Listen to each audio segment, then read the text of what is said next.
Hear ye, hear ye. The Indiana Supreme Court is now in session. Please be seated. Good morning, everyone. On behalf of my colleagues on the Supreme Court, Judge Robb, and members of the Court of Appeals, Tax Court, Judge Wentworth, and our trial court colleagues, thank you for joining us here this morning for the installation of the new Chief Justice of Indiana, Justice Brent E. Dickson. To begin the program, we will have a musical tribute by Everett Green, who is accompanied by Reverend Marvin Chandler. Mr. Green will sing verses from On the Banks of the Wabash, Far Away, Back Home Again in Indiana, and his unique medley of The House I Live In and God Bless America. Mr. Green.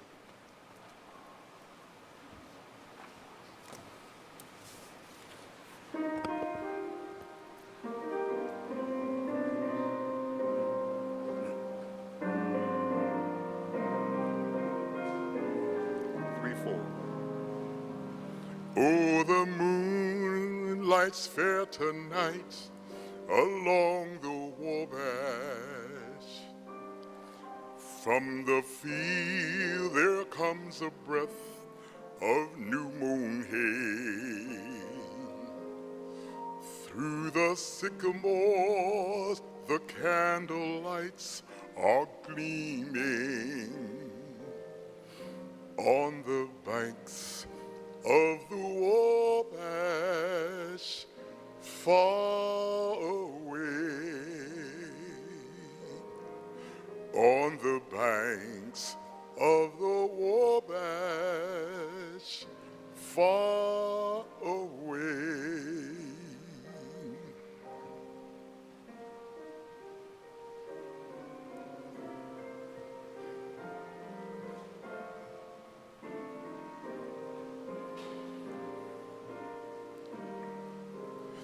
Back home again in Indiana, and it seems like I can see the gleaming candlelight still shining bright through the sycamores for me. The new mown hay sends all its fragrance from the fields I used to roam. When I dream about the moonlight on the Wabash, how I long for my Indiana home.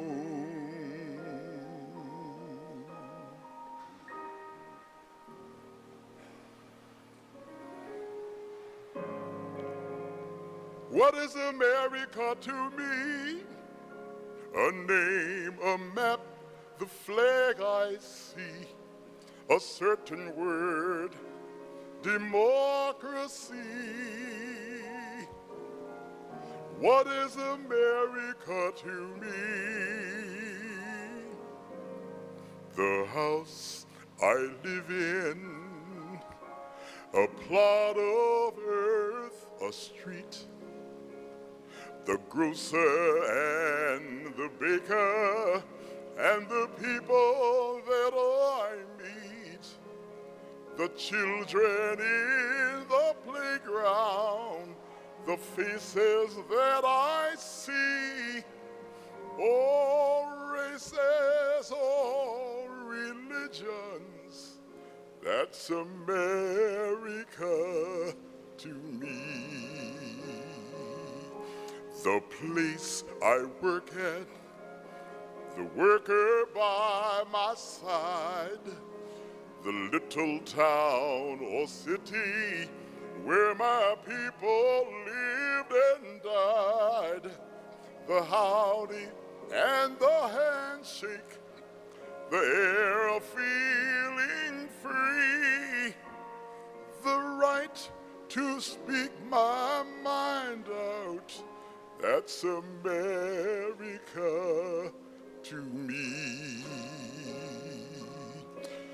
things I see about me, the big things and the small, the little corner newsstand, the house a mile tall, the wedding in the churchyard, the laughter and the tears, the dream that's been a-growing for more than 200 years. The town I live in, the street, the house, the room, the pavement of the city, or a garden all in bloom, the church, the school, the clubhouse, the million lights I see, but especially the people. That's America to me. While the storm clouds gather far across the sea, let us swear allegiance to a land that's free. Let us all be grateful for a land so fair as we raise our voices in a solemn prayer. God bless America, land that I love. Stand beside her and guide her through the night with the light from above. From the mountains to the prairies, to the oceans white with foam. God bless America, my home, sweet home. God bless America, my home, sweet home, but especially the people. That's America to me.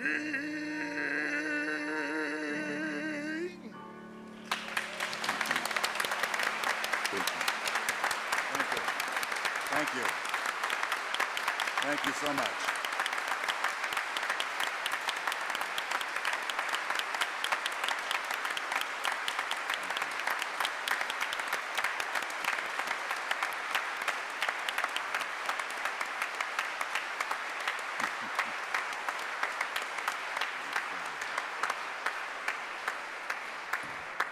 Incredibly inspirational. Thank you so much. We're glad that so many people could join us this morning, and we would like to introduce some of you. First, I'd like to introduce elected officials who are here today, and if you would stand, please, to be recognized. And although it's tempting to do otherwise, I'd ask our guests to sort of hold their applause during the introductions. First, we have Governor Mitch Daniels, Lieutenant Governor Becky Skillman, Secretary of State Connie Lawson, all members of the General Assembly and their spouses, please stand to be recognized. Thank you so much. Now you can applaud.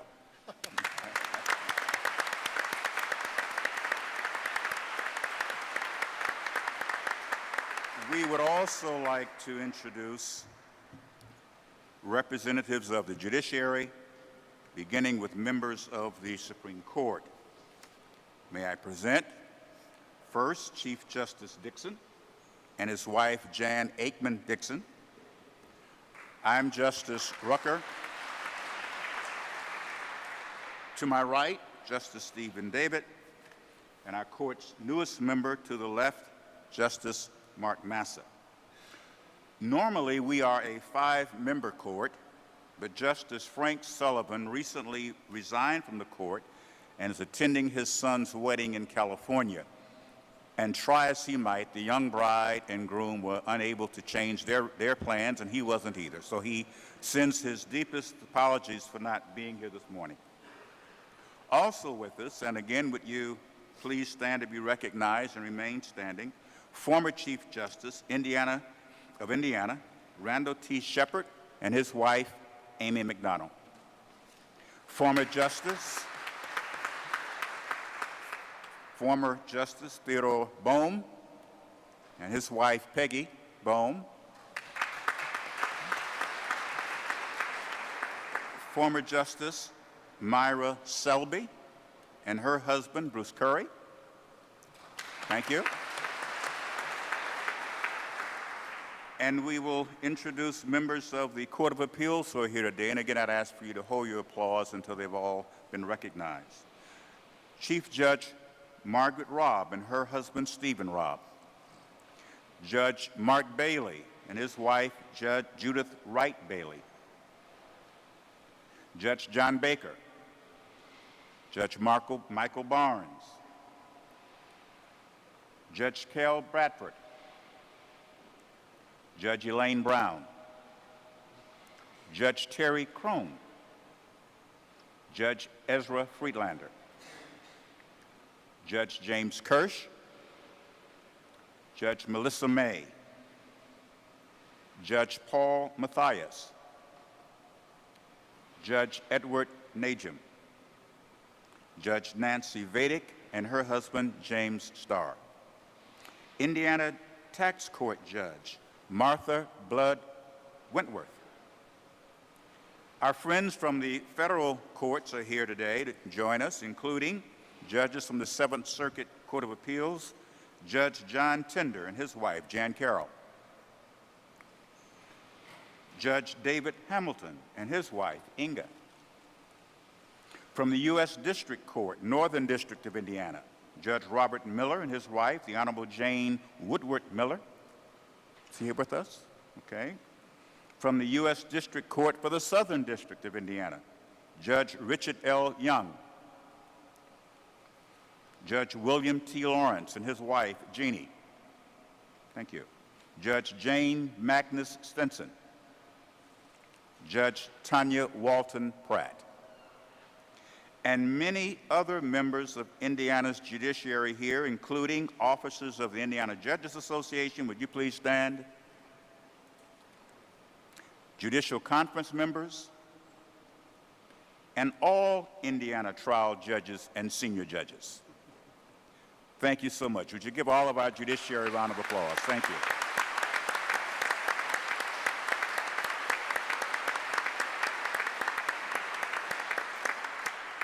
We would also like to introduce Supreme Court Judicial Administration staff, and would you again hold your applause?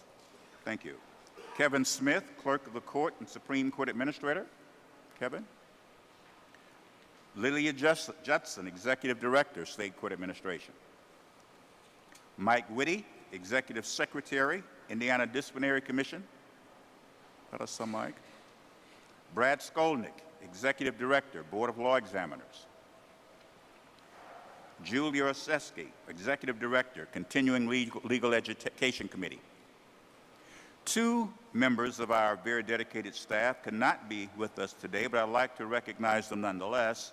Jane Siegel, Executive Director, Indiana Judicial Center, and Terry Harrell, Executive Director, Indiana Judges and Lawyers Assistance Committee.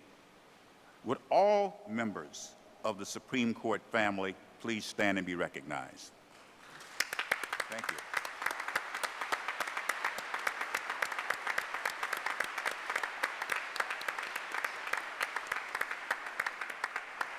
Additional guests this morning include members of this year's class in the Indiana Conference for Legal Education, ICLEO. Would you please stand? Thank you.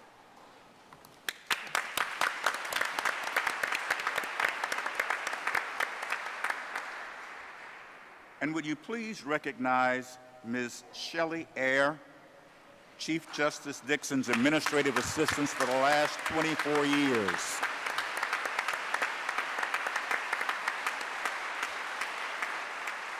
Would all former Dickson law clerks, would you please stand?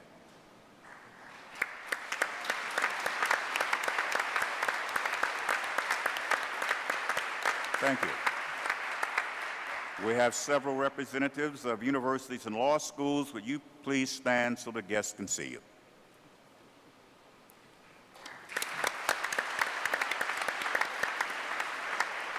All prosecutors and public defenders, please stand. Don't be shy. Thank you. The American Bar Association's annual meeting is going on in Chicago today, and some of our state bar leaders are attending that meeting. But representatives of state and local bar associations who are present, would you please stand and be recognized? State bar leaders.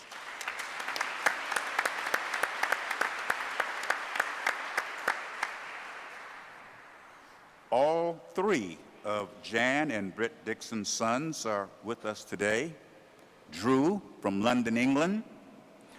Kyle and his wife, Chris, from Carmel. And Reed from Tucson, Arizona.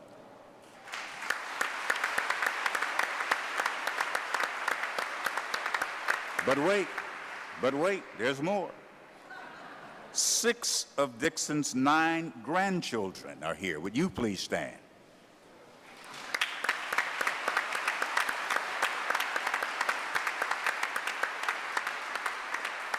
I also understand that there are nieces and nephews and cousins and aunts and uncles. So why don't we do it this way? Will all members of the extended family of Jan and Brent Dickson please stand and be recognized?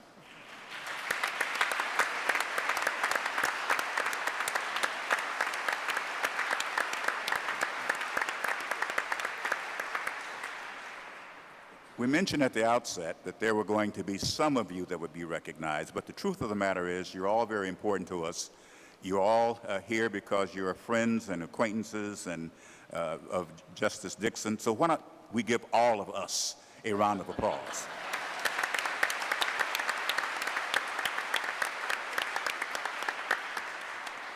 And now we'd like to begin this program by welcoming the Honorable Robin Moberly, a trial judge from Indianapolis and president of the Indiana Judges Association. Judge Moberly.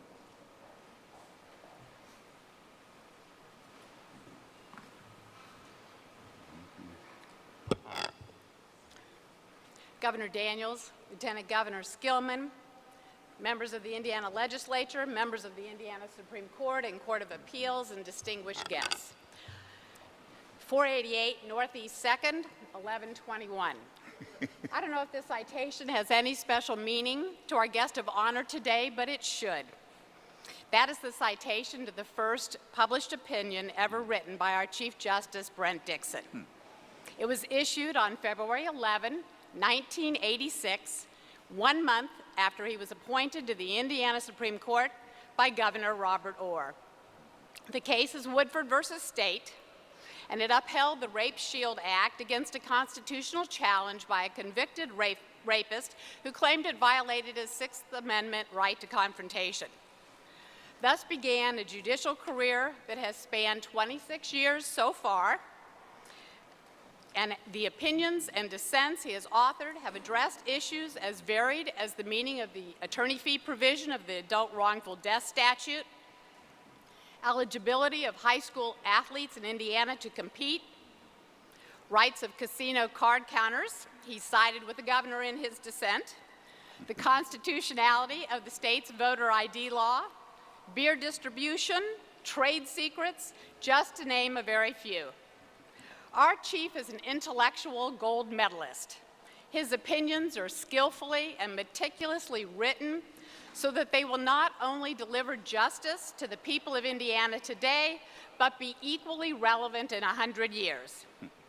His opinions reflect an attitude of judicial restraint and personal humility. Justice Dickson practiced law for 17 years before he was appointed to the Indiana Supreme Court. There's something special in a jurist who understands that every case is ultimately about people. Each case is really important, sometimes life or death, to someone. It's not just words on a page, it's someone's child, someone's livelihood, someone's safety and security. Justice Dickson's writings reflect the humanity behind the transcript and the briefs. He's a lawyer's judge, and he's admired and beloved by the bench and bar across our state. In his law practice, he was a small businessman, making payroll, keeping the doors open, just like thousands of attorneys and small business people in our state do every day. No wonder, during his tenure on the Indiana Supreme Court, our state's highest court has been named the 4th best court for business by the Chamber of Commerce. This is something especially important in these economic times. Justice Dickson's years of private practice experience are unique among the justices on our Supreme Court. These experiences have made him uniquely fitted to hear the cases where a lawyer's conduct is called into question. He knows the tribulations of law practice, honors the privilege of our profession, and he guards against the abuse of that privilege. Chief Justice Dickson's work on privacy issues of litigants has actually increased access to court information by the public. While protecting personal identifiers and security, Justice Dickson and his committee drafted common sense, workable rules so that the public can come into our courtrooms and get copies, paper copies, audio copies, and soon video copies of the business of our courts. Understanding that transparency does not need to be purchased with great loss of personal privacy, and with the progress of our state's case-wide management system, the work Justice Dickson and his committee has done to guard against unrestrained commercial mining of litigant personal information while still advancing the cause of transparency in government has been notable.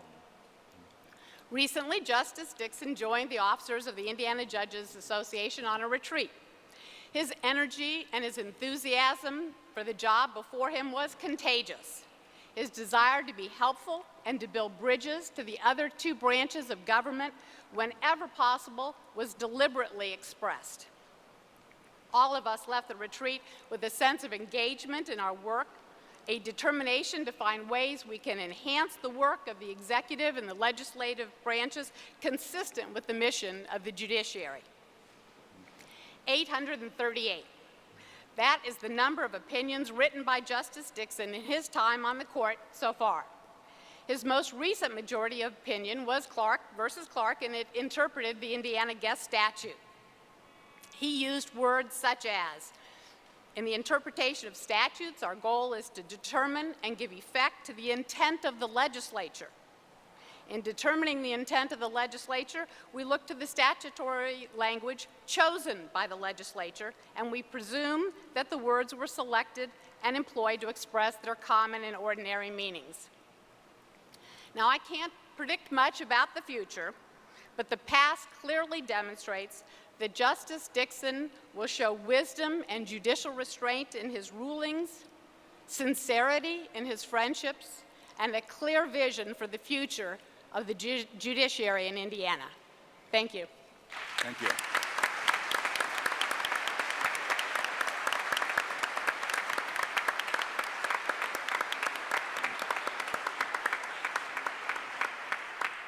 Next, I would like to introduce Representative Ralph Foley as a lawyer from Martinsville, Indiana, longtime legislator and current chair of the House Judiciary Committee.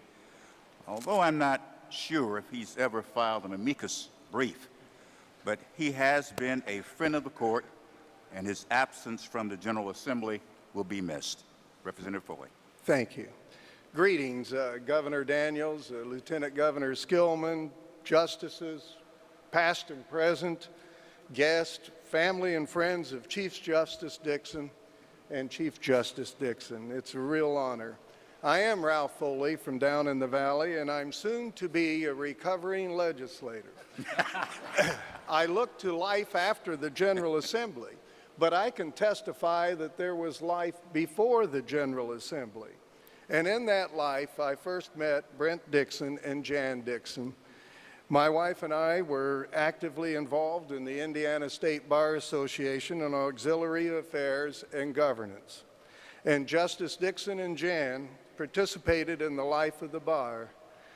His good humor, civility, accessibility, collegiality exhibited through those meetings bode well as the attributes of his successful tenure as Chief Justice. And he had Jan. And he had Dixieland piano. Chief Justice is our 100th Supreme Court Justice, and before that, he was a county seat courtroom lawyer. I like that in a justice. And as a justice, he has participated, as Judge Moberly said, in hundreds of opinions since his appointment in 1986. He has written, he's concurred, he's dissented, and it is an impressive body of work. Yet, as a small town, all around, small potatoes county seat lawyer, one of those opinions went straight as an arrow into that practice. Fraley versus Minger, 2005, no dissents, adverse possession. Neighbor against neighbor, matters of principle and sacred soil. And occasionally, as small-town lawyers, bread and butter pay the rent law. It was a scholarly opinion. How often does adverse possession go back to the Code of Hammurabi, to the Norman Conquest, to Virginia of 1646, to Indiana Code and case law? It restated and redefined the elements of adverse possession and the burden of proof with clarity. It reviewed our statutory element of 1927 regarding the payment of property taxes. It also clearly stated the separate powers of the legislature and the judiciary, the role of each, and the proper deference to legislative enactments. I like that in a justice. He wrote in that opinion, and I quote, "As a co-equal, independent branch of government, the judiciary must be empowered to interpret and apply the law. Public trust and confidence in an independent judiciary however, is enhanced when judges exercise their authority with restraint and respect for the role and function of the legislative branch to decide questions of public policy. The judiciary must respect the fact that the General Assembly is likewise a co-equal and independent branch." During my tenure in the Indiana General Assembly, Justice Dickson's affable, accessible, and kind assistance have been a valuable and treasured asset to me. I like that in a justice. I have no doubt that that strong tradition and working relationship with the legislature will continue unchanged and be enhanced. His advocacy and practice of civility, accessibility, bodes well for relationships with Indiana lawyers, as well as the justice communities and all Hoosiers. His scholarly approach to cases before the court will continue to speak with clarity. It is said that knowledge is knowing a tomato is a fruit. Wisdom is not putting it in a fruit salad. There'll be no fruit salad here. Be prepared to tap your toes. You're about to hear a little Dixieland, and I like that in a justice. And I like Chief Justice Brent Dickson and Jan Dickson. Thank you.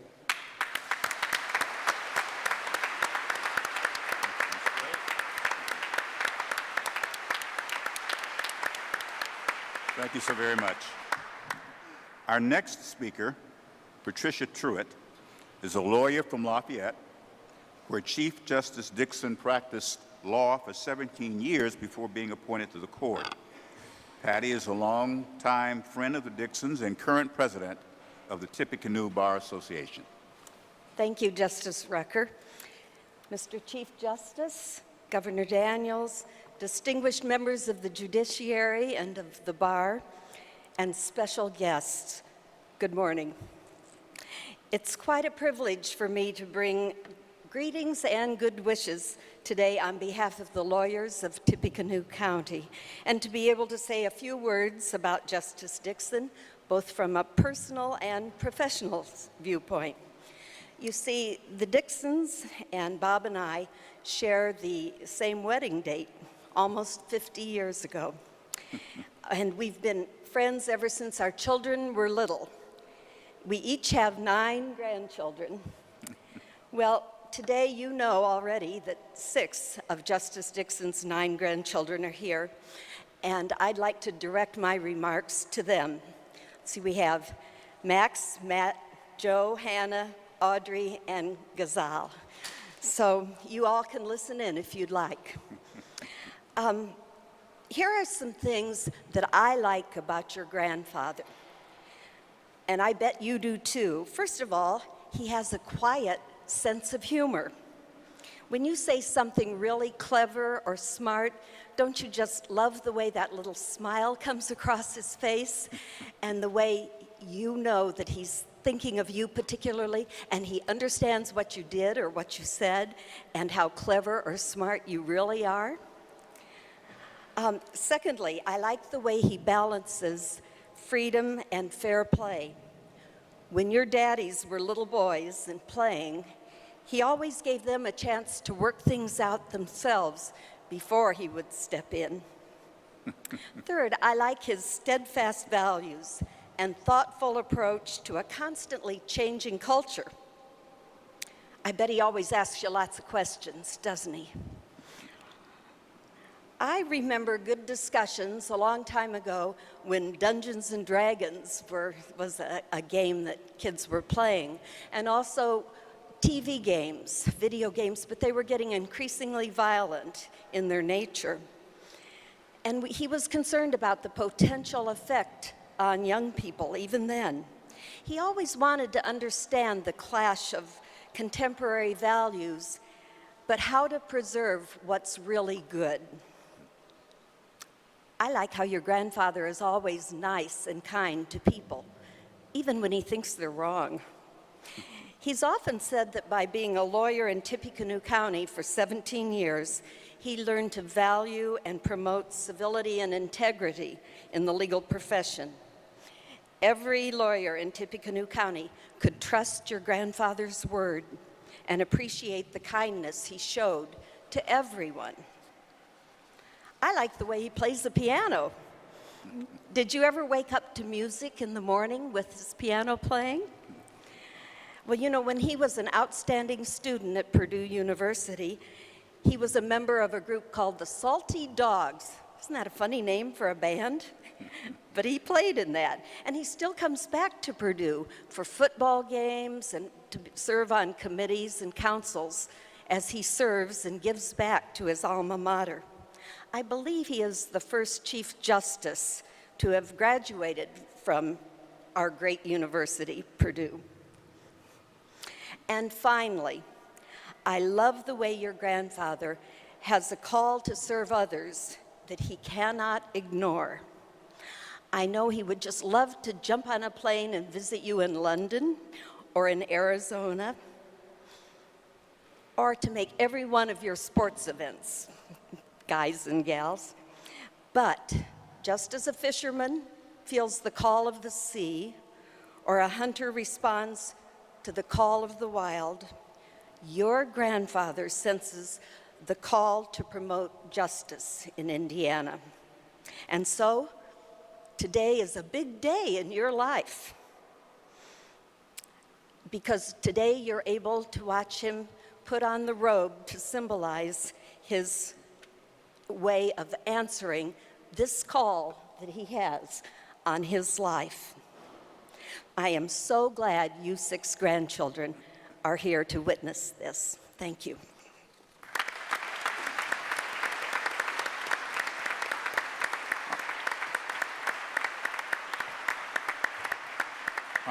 Aren't grandpas great? Thank you. Now it's my pleasure to introduce a former colleague who served on the Indiana Supreme Court for more than 14 years, Ted Bohm. Since leaving the bench, Ted has been an active mediator, arbitrator, and lawyer. Justice Bohm. Thank you, Justice Rucker. It's an unusual and distinct honor to speak to this distinguished audience as one of the recently departed, from the court, of course, not the planet. I was not known around the court for my sartorial splendor, but as you can see, today I chose my dress carefully. And of course, on this celebration of the installation of Brent Dickson, nothing but a blue suit would do.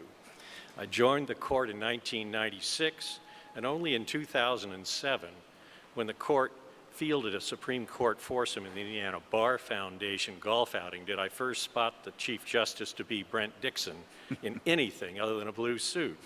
So, Governor Daniels, I invite you today to issue a proclamation commemorating the event we celebrate and recognizing Brent's long and happy association with his tailor by designating the blue suit to be heretofore officially known in this state as the Dickson.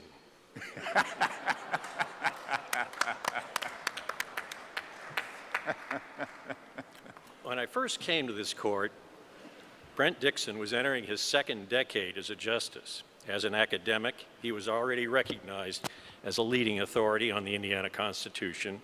He had for several years taught the only course offered on that subject anywhere at the Maurer School of Law in Bloomington. As a justice, he had already written groundbreaking opinions in Indiana state constitutional law, civil procedure, and a number of important principles of civil law. You might think there would be some tension here. A few months after I joined the court, Justice Dickson authored the historic opinion in Town of St. John versus Bohm, declaring that my wife was administering an unconstitutional property system involving billions of dollars. Yet, I quickly learned that Brent Dickson you see in public, open, courteous, kind, gentle, and firm, is what you get in private.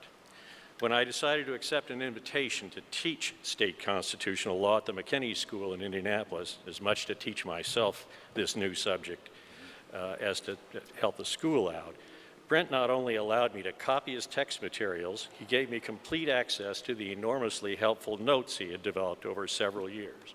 That's Brent Dickson for you.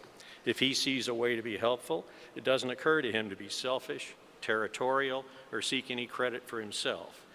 This manifested itself in the work he did for the court as well as in dealing with individuals. The Supreme Court has much wider responsibilities than most courts because of its oversight over several agencies, its role in prescribing rules for the operation and administration of the courts, and so on. It operates by assigning principal responsibility for many of these subjects to a single justice. Some of these assignments are high profile, interesting, and challenging. Others are closer to drudgery and require working through the details necessary to make a complex system function statewide. One example of the latter, in my view, was working out a process for identifying what, if any, matters could be submitted to a court without making them public and what process to handle them would be. This involved important issues like confidentiality of Social Security numbers, to give a simple example. Confidential filing raises conflicting concerns of public access to court proceedings, legitimate concerns of litigants for privacy, and the practical requirements of a system that must be administered by county clerks in 92 places, each with his own preferences and preconceptions. Brent took this on and worked his way patiently and without complaint through the development of a process, keeping the rest of the court informed as he went. Unlike some of the court's efforts to improve the Indiana judiciary, this considerable project was not the subject of much comment or praise in the public discussion. But Brent took it on, much to the relief of the other four of us, and accomplished a great deal for the public of the state without seeking credit or asking anything in return. There are many other examples I could give of the big heart and congenial spirit that Brent brought to every public task and every private negotiation. We sometimes disagreed about the law, but Brent Dickson was never, ever disagreeable. I suppose this cheery disposition is due to Jan as much as anything else. Her support and unfailing good cheer surely helped, but I can't pay tribute to the Chief Justice and his wife without noting the nationwide impact that Jan has had in the leadership of the Judicial Family Institute. which supports judicial families by providing programs and information directed to resolving the tensions and stresses that inevitably find their ways into the lives of judges who make decisions that are life-changing for others, and the families who must deal with that, sometimes significant issues these pose for the judges themselves. Public service is at the core of our new Chief Justice and his wife. We're lucky to have them. This state has been blessed for many years with a fine Supreme Court and a fine Chief Justice. We can be confident the court and its leadership remain in good hands after this period of recent transition. Thank you very much for your attention. Thank you, Justice Bohm.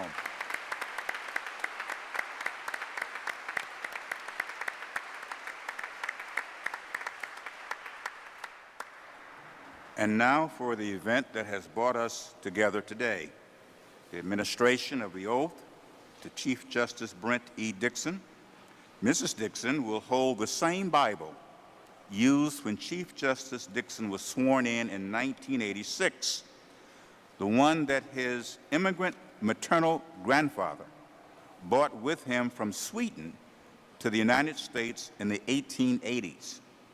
It's my pleasure to reintroduce Governor Mitch Daniels, who is finishing as Indiana's governor for the past 8 years and will soon be the president of Chief Justice Dickson's undergraduate alma mater, Purdue University. Governor Daniels will present some remarks and then administer the oath of office to Chief Justice Dickson. Join me in welcoming the governor of the state of Indiana.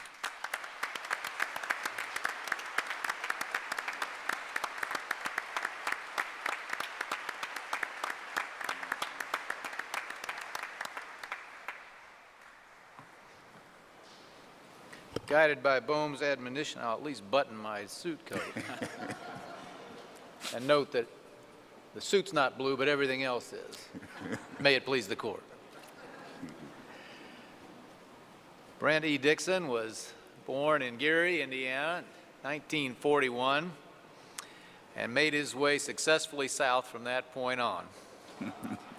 To school in Hobart, in Lafayette, and here in Indianapolis, picking up his indispensable life partner, Jan, along the way. And Bohm already handled for me the happy chore of thanking you, Jan, for your own incalculable contributions to the quality of judiciary in Indiana, and particularly to the successful negotiation of its stresses by the families of our judiciary. It's really a remarkable and unique legacy all by itself.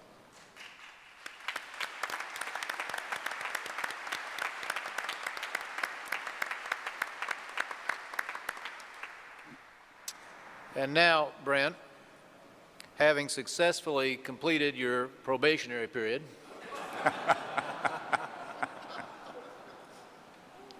I know I can say that it is the collective judgment of this audience that you are prepared for one more step on your life's journey of successful leadership and contribution to our state.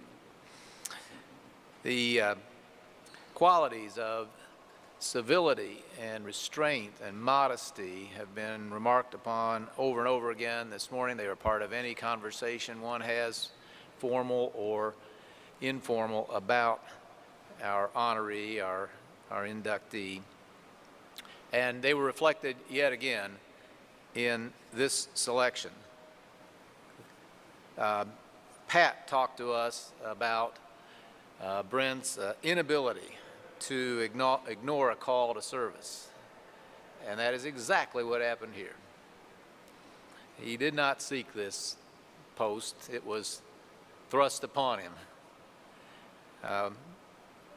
by me nominally, but anyone here would have made exactly the same phone call I did. There was only one choice in a very difficult succession. Now, why was that decision so natural? Why was it so momentous? Drew and his family are here from London, where now the increasingly worn-out cliche dream team is heard on a daily basis. Every sportscast, every sports section makes reference to our nation's current basketball team by that term. Well, we've heard it here. Indiana's been served by a judicial dream team for quite a long time, by every estimation, ours and those of people far from here. And when the sports writers talk about a so-called dream team of fabulous individual talents, the question they're always asking is, can they operate as one? Can these remarkable talents, intellectual in our case, merge to produce the highest quality collective effort? And it can't be taken for granted. But it came to be taken for granted in our state in the era of Shepard and Rucker and Bohm and Sullivan and Dickson. Now we hope we're rebuilding another dream team for the future. I personally predict that it will be seen that way. What we know for certain is that Indiana will only continue to have and enjoy the quality of judicial decision-making and to enjoy the reputation for fairness, honesty, and the highest standards of intellectual integrity in the dispensing of justice if this court operates not merely as 5 very bright, erudite individuals, but as one. We will never know, we civilians, and we shouldn't know, how they have come to the decisions they have over this illustrious record of the last couple decades. But from what we observe, and from what they've told us on occasions like this in the past, they have achieved a rare degree of comity and collaboration, of disagreements without disagreeability, whatever these magic qualities are that have allowed special talents to come together in a way in which the whole is even greater than the sum of the parts. And every time I heard about that phenomenon, Dickson's name was mentioned as perhaps the embodiment of all those characteristics that produce such a rare and remarkable combination of these talents. So today's a great day to say to his colleagues, current and former, but most particularly to you, Brent, how well we believe Indiana has been served throughout your career, how perfectly suited we know you are to this role you did not seek, but that you can uniquely fulfill. And how confident we are that this rare tradition and track record that has been established here throughout your career will be, under your leadership, your careful stewardship, be preserved and passed on into another equally illustrious chapter. Brent E. Dickson, Jan Aikman Dickson, please join me for the administration of the oath.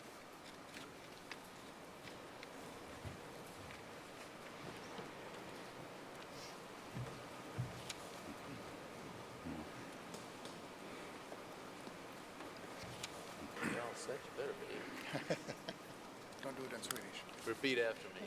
I, Brent E. Dickson, I, Brent E. Dickson, do solemnly swear do solemnly swear that I will support the Constitution of the United States that I will support the Constitution of the United States and the Constitution of the State of Indiana, and the Constitution of the State of Indiana, and that I will faithfully and impartially discharge and I will faithfully and impartially discharge my duties as Chief Justice of Indiana my duties as Chief Justice of Indiana to the best of my skill and ability, to the best of my skill and ability, so help me God. so help me God.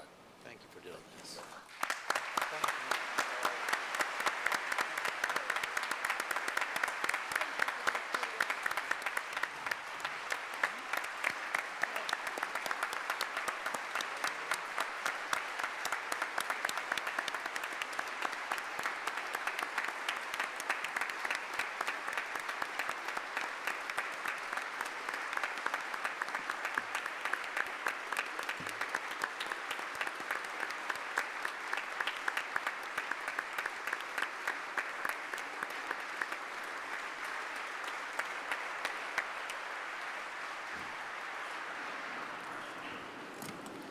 Governor, thank you. All of our speakers, thank you so very much for your kind words and encouragement. And thank also to all of you who have joined with us this morning to affirm and support Indiana's judiciary. Among you, there may have been many that we've omitted, but one I want to be sure and give a special thanks to, and that's Judy O'Bannon, who's joined us as well with her friend Don Wilsey and her grandson Bo Zeller. They are also here as well. Thank you very much, Judy.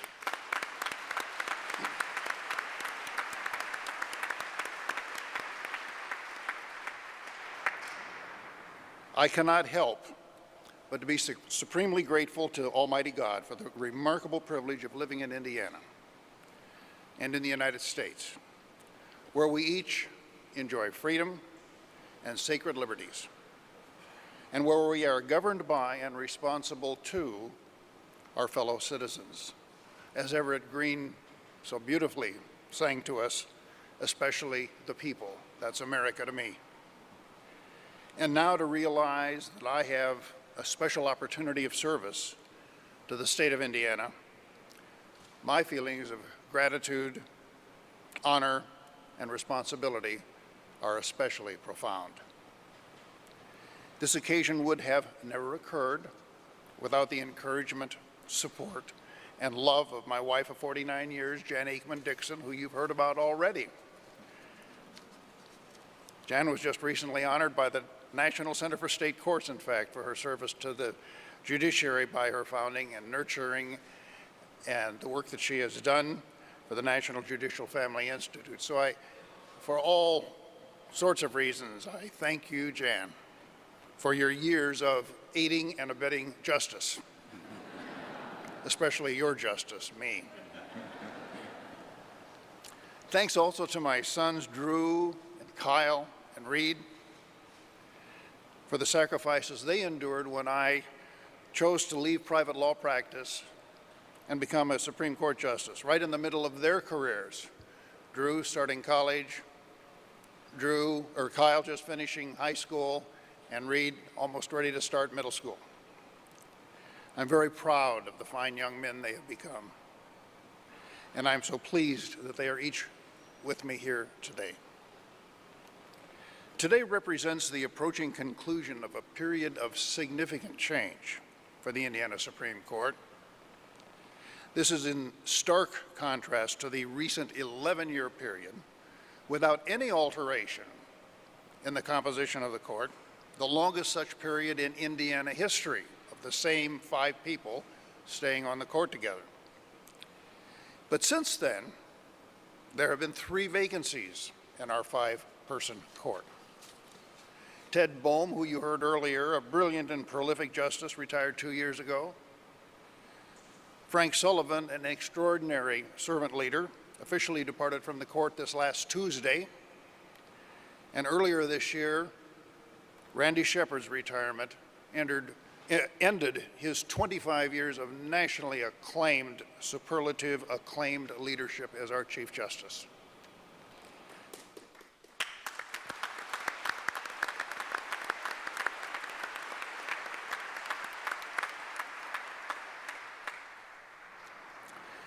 Two of the recent vacancies have now been filled, and by October will likely again be a 5-person court. Our new justices, Steve David and Mark Massa, have settled in and are already doing excellent work. We've become great friends in the process, and I'm so fortunate that Justice Robert Rucker, a strong, steady, constant, regular hand at thoughtful jurisprudence, will be continuing to serve the court in the future. Your new Indiana Supreme Court intends to continue in the tradition of the recent past, a tradition which has made Indiana highly esteemed both in Indiana, the Indiana Supreme Court highly esteemed both in Indiana and nationally, where the appellate opinions are cited by numerous courts and other jurisdictions. The court aims to continue our proud tradition of being a non-political court, deciding cases solely on the facts and the law. And we respect the separate roles the Indiana Constitution sets out for each of our three branches of government. We are determined to wage civility at every opportunity, in the collegiality of our own deliberations, in the mutual respect that we express in our majority and dissenting opinions, and in our outreach to enhance civility in lawyers and trial judges. And in our administrative responsibilities, which are many, we are committed to continuing with renewed energy the court's best practices and openness to creative innovations with fiscal responsibility. In this effort, we vigorously support Indiana's counties and judges who are pleading for the Odyssey case management system, and we will seek mutual cooperation with the other case management systems that are already in use to enable full access by all Indiana courts to full case information in every other case management system that's serving our counties. In closing, your Indiana Supreme Court, despite current new faces and new roles, is nevertheless proceeding full speed ahead. We seek to continue the court's tradition of collegial collaboration, sound and stable jurisprudence, and respect for our teammates in the legislature and the executive branches of government. We are here to serve. Thank you.